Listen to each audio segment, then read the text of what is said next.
Good afternoon. Thank you for choosing to attend our webinar, How to Make Better Videos Right Now. We're delighted to have the time to connect with you today.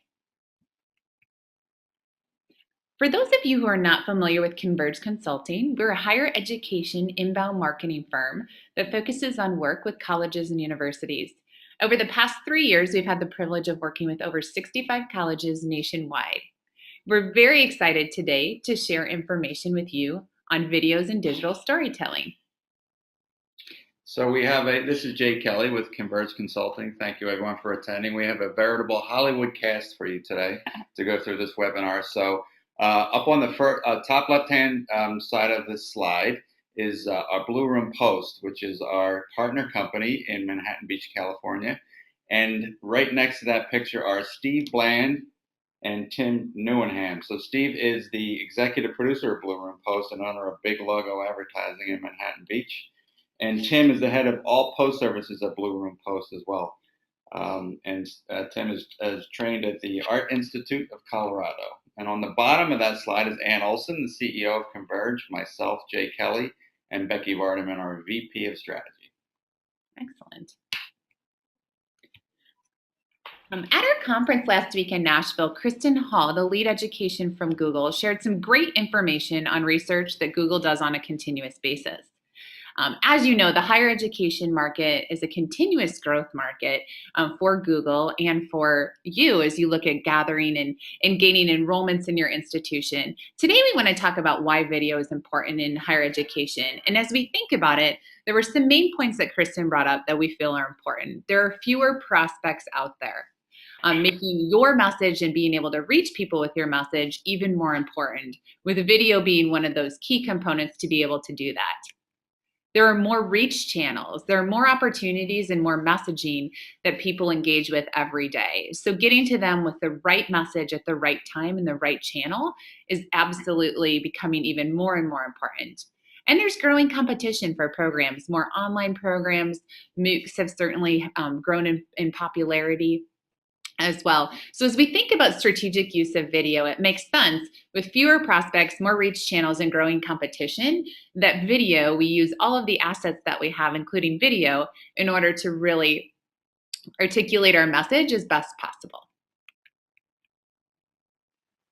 So really inbound marketing is leveraging the power of the internet, and this match right here with the big sumo wrestler versus the small sumo wrestler, I bet you would think the big guy would win, but the little guy wins by using leverage and pushing him right out of that ring there. So, when we talk about inbound marketing, as Ann said, and video being such a key component of your content strategy, leveraging the power of the internet helps to even that playing field. Absolutely. And as we think about inbound marketing, there are really 3 key phases. So ultimately, what we're trying to do is attract strangers to our website through search engine optimization, strategic content, video in big letters there, and social media. Once the strangers engage with our web presence, we want them to become visitors. Once they're on our website, we want to have great calls to action, landing pages, and forms. And then ultimately, hopefully, they become students where we're delivering to them very segmented messaging, ongoing engagement, and a wonderful user experience so they become happy alumni. And again, many schools utilize video in that attraction phase of their funnel. We're starting to see more and more schools doing a great job of using that throughout the entire recruitment funnel. But video is an important part of that attraction phase. So today's agenda, and thank you again for taking the time to join us. We're going to talk about content marketing and obviously video as the driver of that engagement.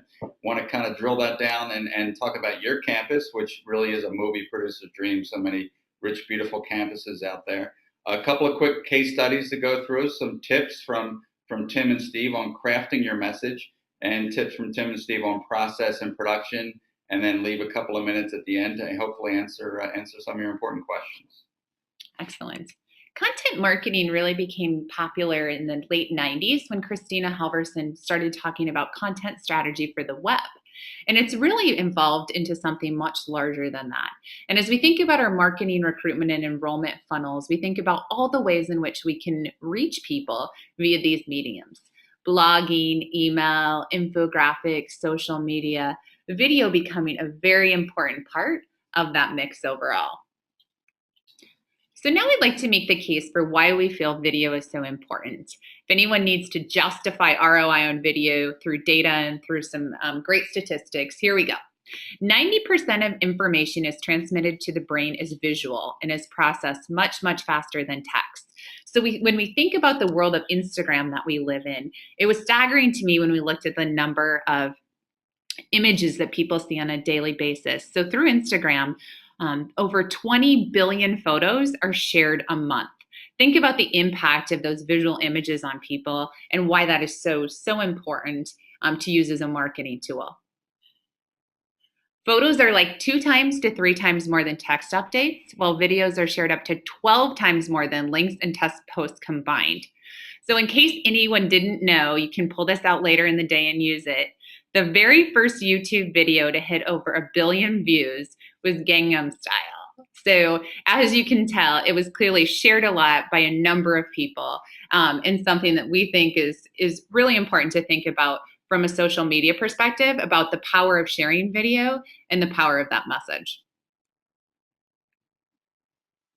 80% of visitors will watch a video, only 20% will read content. So again, feeding back into that aspect of we're an incredibly visual society and we want to hear and feel and see a message.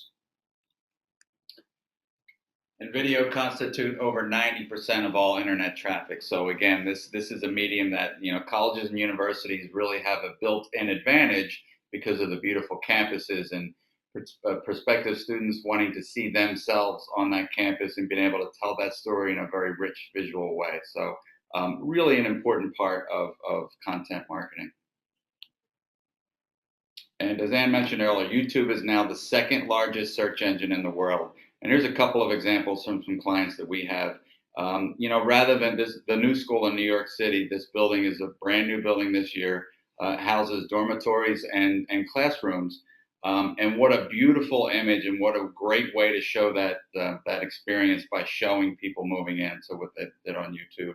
And Creighton University as well, capturing the Pharrell happy craze by using shots around their campus with students to really just kind of engage with prospective students that way and showing that experience. Yes, as Jay mentioned, YouTube has become incredibly important as both a search engine and a marketing tool. And certainly YouTube channels are another important part of the marketing mix. The other important thing about video is video ads drive 12% more brand searches for education on Google. So as you think about your pay-per-click advertising, as you think about display network and some of those ads overall, video ads are really helping to more effectively get people to those landing pages to get to your institution. So how did we get here? We thought it would be interesting for Steve and Tim to share a little bit more information about how we got to the point we're at now, and then we'll talk about where we go from here. Thank you, Anna. This is Steve from Blue Room Post. Tim Newenham, our Post Supervisor, Head of Production, will join us later. But anyway,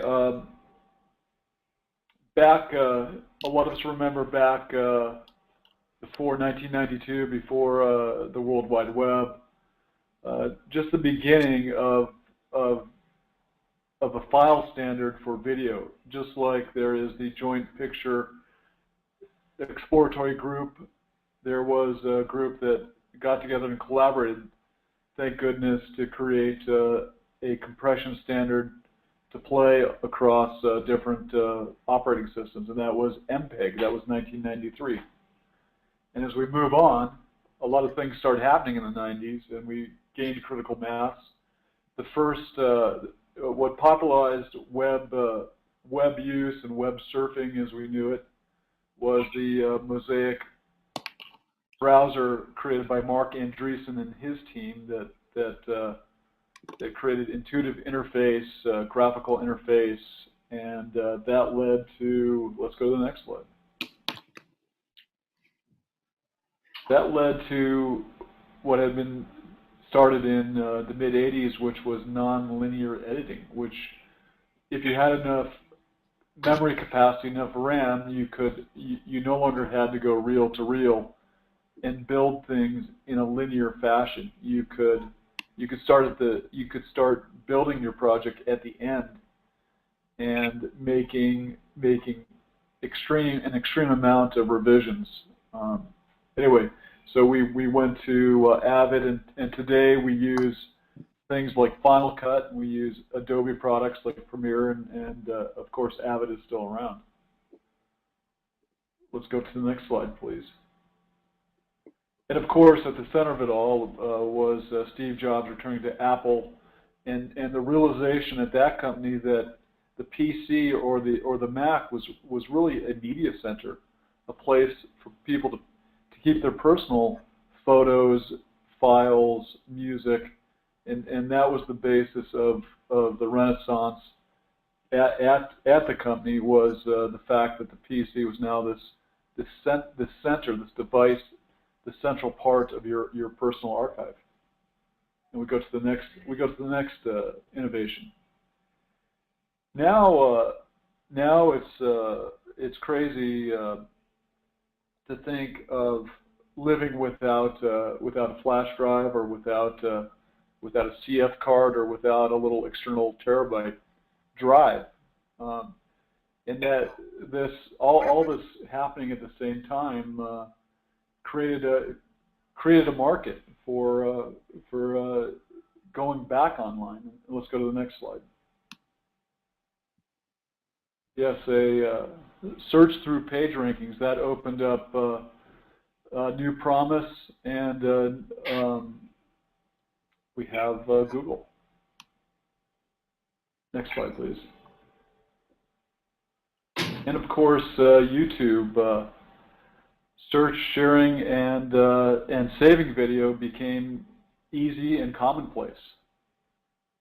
Now, as you know, there's probably 1,000 videos uploaded every second onto YouTube. Server farms stretching across North America and Europe. Let's go to the next slide.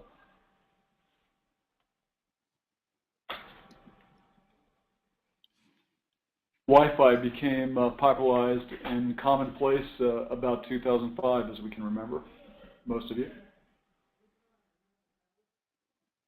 Let's go next slide, please. And in the last 5 years, we have an insane amount of accessible tools to record, film, and make our own personal movies. What was once an $80,000 camera is now a $5,000 camera. On the new iPhone 6, you can shoot 240 frames a second and create beautiful, stunning slow motion photography. The GoPro allows you to create brilliant time lapse montages, as you know. And that's excuse me for interrupting, Steve, but that's a really important point that Steve just made. That $80,000 camera is now a $5,000 camera. We had a conference last week, and a lot of our clients asked, "Where do I start?" And we'll get into this later in the webinar. But that's really an important piece. That that piece of equipment there is now available at a reasonable price for schools to really do quality video. Sorry to interrupt. I just wanted to make that point. Oh, thank you. Yeah. Yeah, we would rent even 3 years ago to do slow motion, like you see with an iPhone 6. We'd rent what is an $80,000 Phantom camera to get the same type of expression of content. And what does that all mean? As we look back, we've got this with every year something happens, and can you go to the next slide, please? And there it is. Of course, there's other things, other parts of technology and innovation happening. But what does this all mean? If we go to the next slide, it means that everyone is a filmmaker now. There's the tools out there, and everyone can do it. But what is the big thing about this? The big takeaway is everyone can do it, but only maybe 1%, 5%, a 0.5% can do it well. And that's where we want to take you guys, where we want to talk about the fact that if you look at YouTube, you'll see 100 videos. 97 of them will be okay, right? They're not really watchable, but they're okay. 2 of them will be really bad that you'll remember, and they'll be funny because they're so bad. And then there'll be 1 out of 100 videos that are actually watchable and eloquent and tell a good story. So we want to get you to that 1%. You know, everyone's wielding a camera, everyone's trying to edit, and everyone's trying to upload something. But what is going to set you apart? Okay, we're done with the DIY slide. Okay, so that brings us to most of you have a facility, a campus of some sort, and if you work in and out of Hollywood like I do a little bit, you'll understand the cost of doing business, of making content, is really out of control. You've got to pay unions. You've got this. Your gear gets outdated year to year. You've got to buy petabytes of storage. A lot of people have to touch your things, but the great thing with the campus is a lot of those costs are already legacy costs that you don't have to worry about if you were making the same thing in Hollywood or Vancouver or back on a film set in Brooklyn. You've got Jay touched on it, but you've got a legacy, you've got a story you've got tradition, you've got that, plus you've got a natural audience. You've got a natural audience of students, of alumni, of people associated with the university. So you have an ability to make content with people, with a beautiful campus, and you have a natural audience, which for many people that's the biggest trick, is finding an audience. And you have a natural audience, whether it's parents, students, alumni, you name it, your competitors. Anyway, it's something that we've found out, whether we're going to a school like UCLA or a school like Chapman College down in Orange County, or a state school like Cal State University Fullerton. Anyway, I don't know if we can play any video right now, but I wanted to show you, Becky, I don't know if you want to play the video, but we've got a highlight reel from Cal State Fullerton that we just want to show you. You think, okay, Fullerton is not quite a UC caliber, but with the proper techniques and the proper plan, you can really make a stunning, compelling little story, and that's what we did with Fullerton. I don't know if we want to play that or not. Yeah, Steve, I'm going to give Becky. Or we can play it. We can send the links.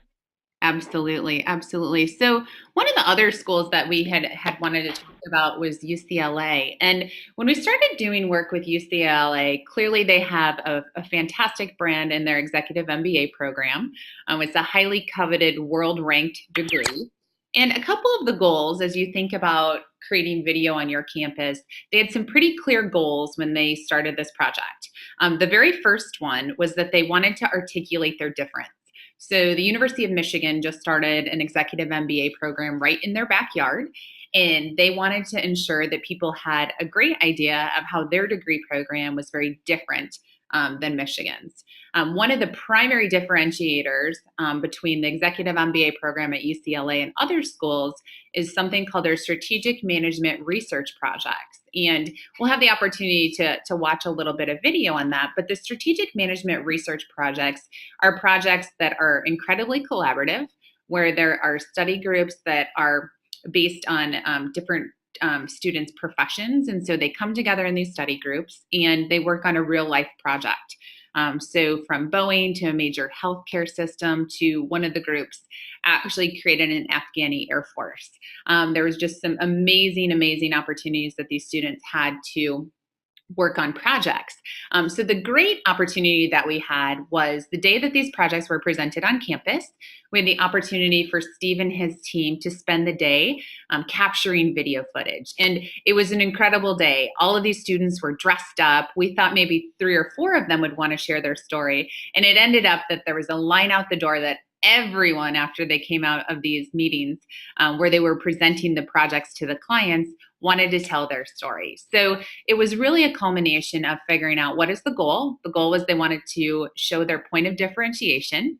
What was the right timing? So how did they pick a time where they would get people dressed nicely, excited about their projects, really able to articulate the experience, and really highlight and capture on camera those wonderful moments that they had. So we'll go ahead and try and play that video. Yes. And as we're coming up right there. Stay with me. Okay. Oh, cool. I could have done Wharton Online, but Wharton Online wasn't going to give me these connections. It wasn't going to give me the ability to interact with these individuals and make that personal connection and have this learning experience.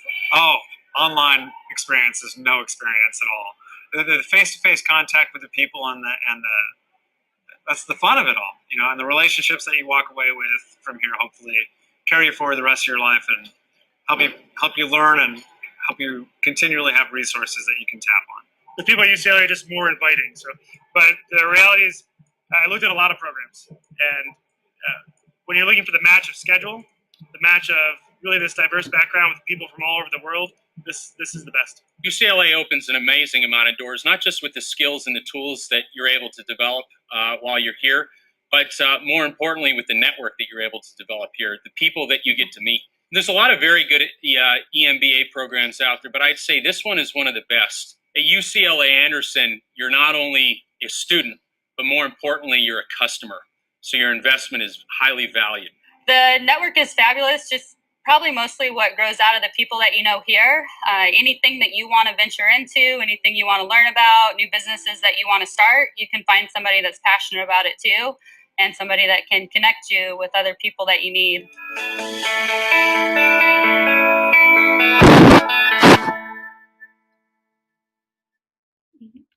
Excellent. Or excuse the lag time problems that we have over here, but yeah, it's not the I guess we can forward the links so you can see it in real time and not the turbo lag or whatever we have going on there. Yeah, let's play one more. All right, I've got one more here that we wanted to share with you. Hopefully the lag isn't too terrible. Well, the value for the money was it can't get any better, seeing that I got the GI Bill. So the government is paying for the program, other than just a couple minor things.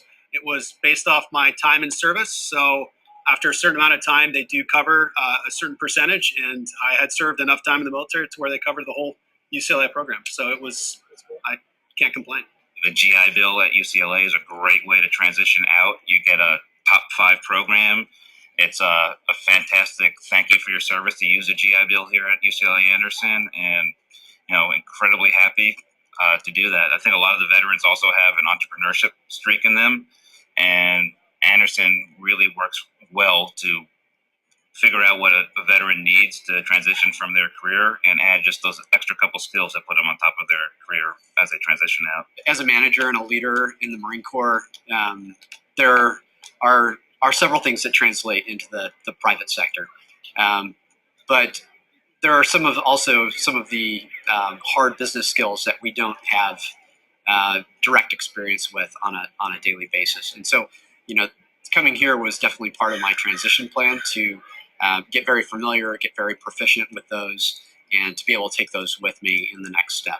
So I think taking theory into application has had daily positive benefits for me at Apple. I served 11 years on active duty, 12 in the reserves. Well, some of those skills, learned in the Navy don't necessarily translate directly into the business world. So came here to UCLA Anderson in order to sort of round out my skill set and be more competitive for the business world of today. Another thing I really tossed around was should I stay in the Navy, get out, and then go to a full-time program? But when I started looking into things and realized what the executive program offered, it was a no-brainer. For the last 2 years, I've been working and concurrently getting my MBA, which means that I'm out of the Navy, I have an MBA, and I can move on. Our SMR program is we were working with NATO in Afghanistan to figure out a more sustainable cost structure for the Afghan Air Force. And what was most unique about it was that I was an advisor for the Iraqi Army in Iraq about 8 years ago. And I was there at a very tactical level.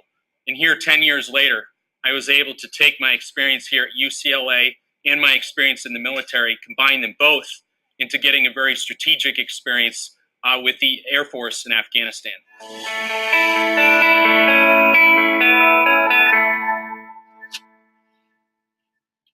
So hopefully you'll agree there are some great stories there that are so much richer showing than telling. And one other thing I'd like to point out in those videos, to Ann's earlier point, that UCLA competes with some schools that are doing some online programs in Southern California, or there's some satellite locations. And one of the things that UCLA sees as its competitive advantage is its beautiful campus. So rather than just telling people that, we just shot that iconic Royce Hall. So just show them that, the campus experience would be far superior at UCLA than it would be online or at a satellite campus. Excellent. And regardless of what type of institution you are, there's really an opportunity to, again, tell your story through video. Strayer University does a great job here of telling their story through their alumni. And they aren't necessarily a school with a big brand or with big athletic programs like UCLA. So the one advantage they do have is being able to, on their website, share mobile optimized alumni spotlights. And they have those very visible so that you can see immediately the outcomes of their students. And again, we'll provide these links to you. Walden University also does a really good job. And actually, Kristen Hall from Google had shared this with us. The for-profit institutions are really leading the way with doing a lot of great work with video, especially mobile optimized video. So when you go to their landing page, wonder what it's like to be a Walden student, this is a video that immediately pops up from your mobile device. So definitely some best practice. So when you think about, bringing video home to your campus, and we're going to really spend the rest of this webinar and bringing it back to how do you begin, how do you tell your story, you really need to focus on finding that balance between saying and showing.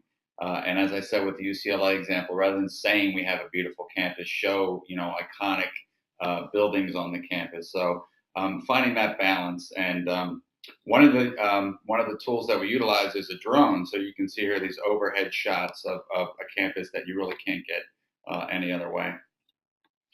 Absolutely.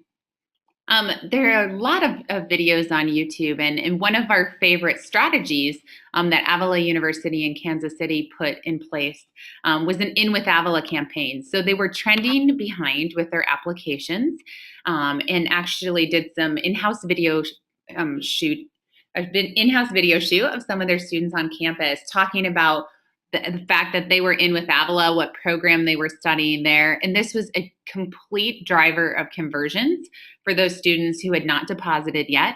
I believe that they were 2 weeks behind in numbers as far as enrollment deposits. And this video campaign over a week time frame helped them get to those numbers. So again, being able to see who the other students are there, what their experience is like, what types of students that you'd study with, definitely was incredibly powerful for them.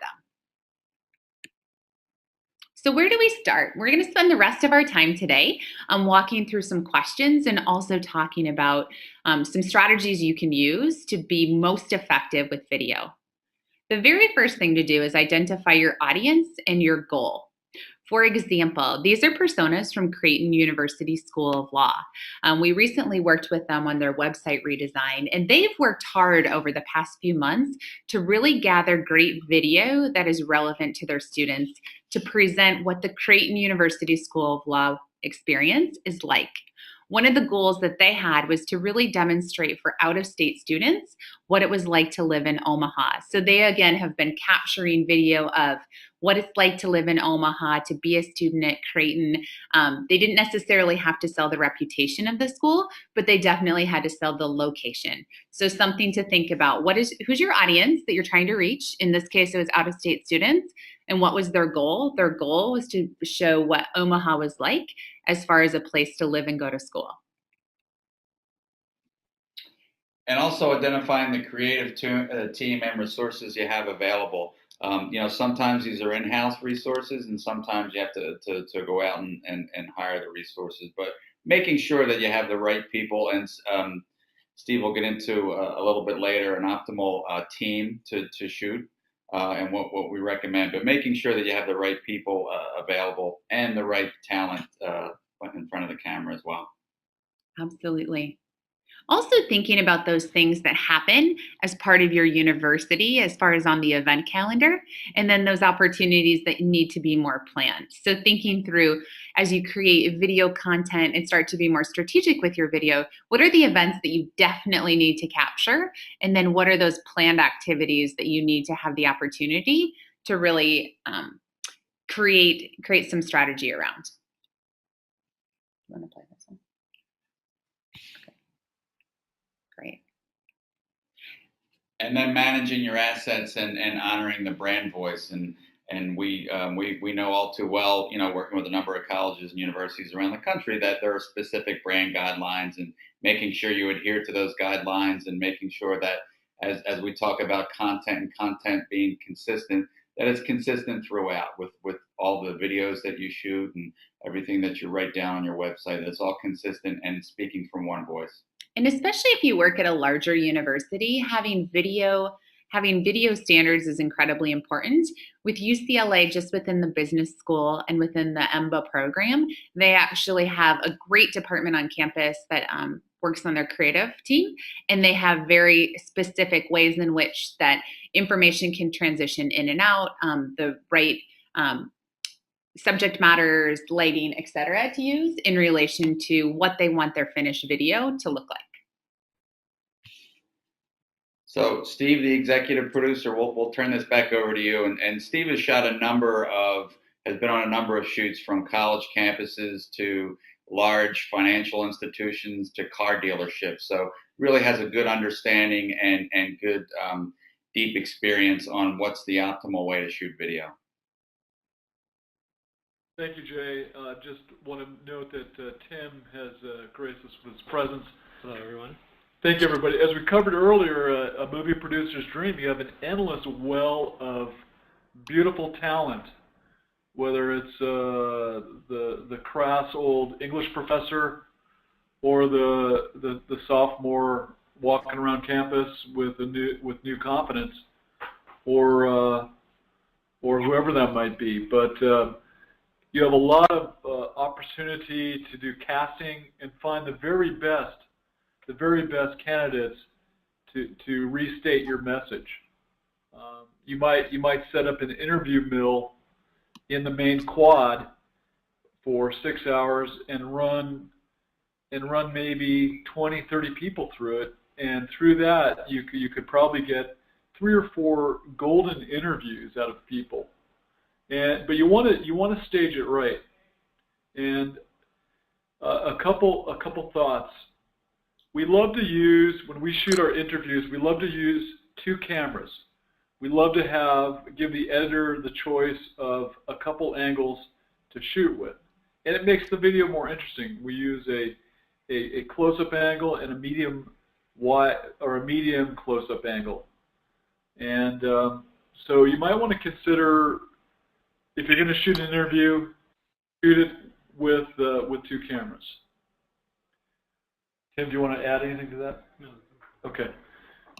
When you embark on the interviews, obviously you don't want to throw someone cold in front of the camera. You want to talk to them. You kind of want to talk to them about the goal of what you want them to say, or what you want what the message points are. That's pretty obvious. Some people are very camera shy and lose their eloquence immediately when you start taking the lens cap off. So you want to put them at ease. Start with softball questions like, how are you doing today? Or what is your astrological sign? Or what did you think of the football game yesterday? So, start easy. Another thing to do, because again, in making your content, you want to make it clear and concise what you're doing. The easiest way to get good takes is to have your interviewee restate the question. Instead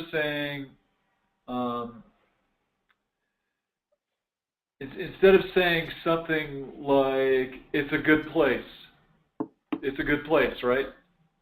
You want them to say, restate the question, so they say, ABC University is a great place. Very important for editing that point right there. Right. So if I ask you how is ABC University, and they say it's fine, that's not a great take, right? So you want them to restate the question. ABC University, I'm loving it. And the last point is when you're setting them up make what we call the talent or your interviewee look as good as possible. You might want to even considering doing your own styling, or make sure that the hair is brushed down. Maybe bring a little powder, have them wear something nice, and make sure when you're looking through the camera that they look great. It's only gonna sell that much better. Okay, we can go to the next slide. Composition lighting. It's easy to do, but it's easy to screw up. What we like to do is not do a direct, unless your subject is reading a teleprompter. We don't like a direct full frontal angle. We like to have a more natural feel, so that we have a little bit of an angle on both our cameras. Shooting slightly off lens. Yeah, yes. And the basic lighting kit is 3 lights. Yeah, basically we have a fill light which puts most of the subject lighting on the subject. And then you have a key light which actually bounces some light to give them shape. Rim light on the back, and it really, you can see in the examples here how it can create drama and stylize the look of the shot. And then the modern look with, we talked about the cost of these things. What was once $50,000 is $5,000. Well, now you can get some really nice lenses, like we use Canon 5Ds, and we use the EOS lenses. And you can get a telephoto zoom lens, the 24 to 105 millimeter, with a 6D. It's about $800, that lens. And you can get what you used to have to use cinematic lenses to get what we call a shallow depth of field. If you look at the 2 top frames of the close-ups, you can see your eye is drawn to the subject, to the talking head, and it's because we've created a shallow depth of field. Or a blown out of focus background. Right. In layman's terms. In layman's terms. And we can go to the next slide. Okay, audio. What you see and what you hear are equally important. Correct. Nothing can destroy your project like. Nothing says amateur more than bad audio. Right. So there's a couple lessons. Never pull the gear out of the case, turn it on, and start the interview or start your project. Always test it. Always do a little practice run with it. Use headphones when recording. Have someone designated to listen to what's being recorded, versus just going on the fly and hitting record. And And if you're a little more advanced, you want to make sure you have the right type of microphone. Well, and then also another point with audio is just like the cameras, we like to do two different types of audio, a boom audio and then a lavalier audio, just so you have a safety situation with the audio. And this is especially important point shooting on college campuses, as we found there are so many distractions and activities, and we've stopped a number of times from a plane flying overhead to someone protesting in the background to a lot of noise. So be prepared to bongo drum. The bongo drums, which we ran into at one campus. Be prepared to again really pay a lot of attention to audio. To Tim's point, nothing. I like the way he said that. Nothing screams amateur more than bad audio. And on campus, there's just it's a double-edged sword. It's a beautiful place to shoot, but there are a lot of background noises and distractions that you really have to be prepared to, maybe shoot twice or three times to take out. Jay, can we just play? Can we play part of that Nashville video just so they can see the power of good lighting real quick? You know what? I'm not going to. We actually got an email, and to your earlier point, the lag time is really, for some reason, is really killing it.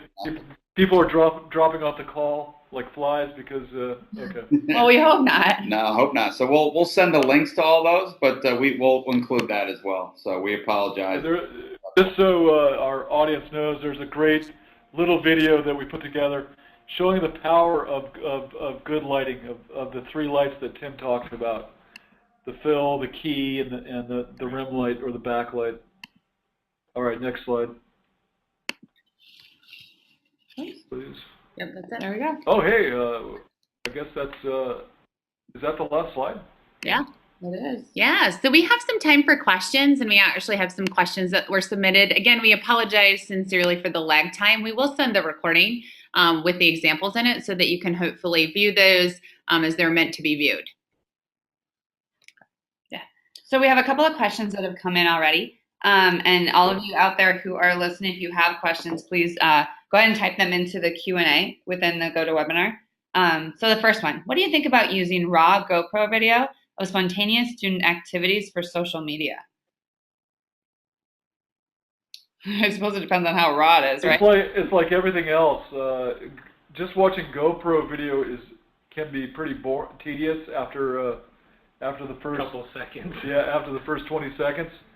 So if there's any way to gin it up, cut it with other video, or make sure you have that it tells some kind of story rather than just random shots. And, you want to be careful ripping off stuff, like if you use unlicensed photos of people, of celebrities, or if you used unlicensed music,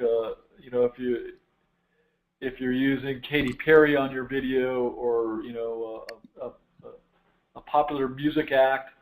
So there's a lot of resources online that you can use. You can buy royalty-free music from places like audiojungle.com to put on these videos. You can buy very one-time payment, royalty-free stock photos that you can buy if you need those.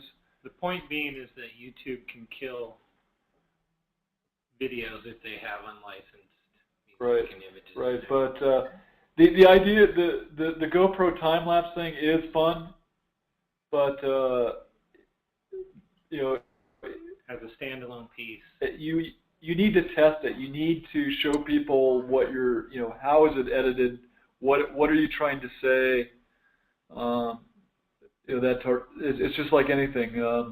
Sometimes more is less. If it's a 3-minute time lapse, no. If it's a 30-second time lapse, yes, better. Do you have the right motion graphics on it? All right. Here's a follow-up to that real quick. So the question is, but isn't short video what you need for social media? Do you guys have any advice about great video for social? Well, look at the site Vines. It's only 15-second videos. Right. So to me, I'm a 50-year-old man. I like 30-second videos, but the more elegant or the more concise, the better. Whether you're watching a miniseries, a TV drama, or you're watching a college admissions video. Well, and it goes back to the point in this, the presentation where we talked about spontaneous versus planned situations, where, you know, sometimes spontaneous situations you can get just random raw footage that conveys a message. That's the important thing. And the other thing with YouTube tools, you can see when people, that's the interesting thing in the analytics part. You can pull up the dashboard on YouTube and you can see when people drop out of your video. You know, at what point have they had enough of the stuff? You know, when do they leave Gangnam Style? Do they sit through the whole 4 minutes and 7 seconds, or is 90% of your audience gone by the first 2.5 minutes? So you can kind of test if you have the desire, and if you have a team of interns, you can test. You know, you could take that GoPro video, cut it different ways, different lengths, different music. So there is a lot of ways to go. If you watched, it's a great way to use GoPro time lapse is, I don't know if everyone's seen House of Cards, but if you see the intro, the title sequence, that time lapse at the front of each show is very magnetic, hypnotic. So the time lapse, if you're showing like freshmen moving into their dorms, some of that's great in like a title sequence. Yeah, that's very cool. Don't get us started on House of Cards on this end. Okay, I've got another question here. Can you give us some examples of schools doing this well? And I'm going to toss this one to Anne, actually. Yeah, she's got a couple. Yeah, so it really depends on what type of video you're doing. It seems like YouTube is really the clearinghouse for video. So anyone at any college who does video typically kind of throws it up on their YouTube channel. But the College Bound Network has actually done a top ranking of admissions videos. And what's really interesting is, so if you go to YouTube and you do best college admission videos by College Bound Network, there are a number of different schools listed. The videos really range in length. So the University of Rochester, who comes up first, their video is 3 minutes and 40 seconds. As Steve mentioned, we absolutely recommend shorter videos. Some of the longer ones, why I chose Yale, is 16 minutes. And we tend to see viewership really drop off after about that 3 to 4 minute mark. So that would be good just to do some research to find out about that.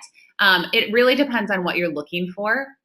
As far as if you're looking for innovative university and college recruitment videos, if you're looking for great humor videos, About.com has some great 25 best college humor videos.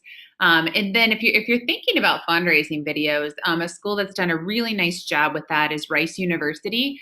They launched a $1 billion capital campaign and actually met that goal last year. And they created some really nice profiles of donors, of why they give and how they've been involved with Rice, their love for the institution, and why they've given gifts.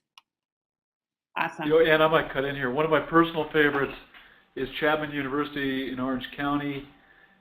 If you go to chapman.edu, you can see that they just have a whole the website starts with this whole video takeover of because they have a big concentration in film and cinema, and you see a very sexy indie looking filmmaking at its best.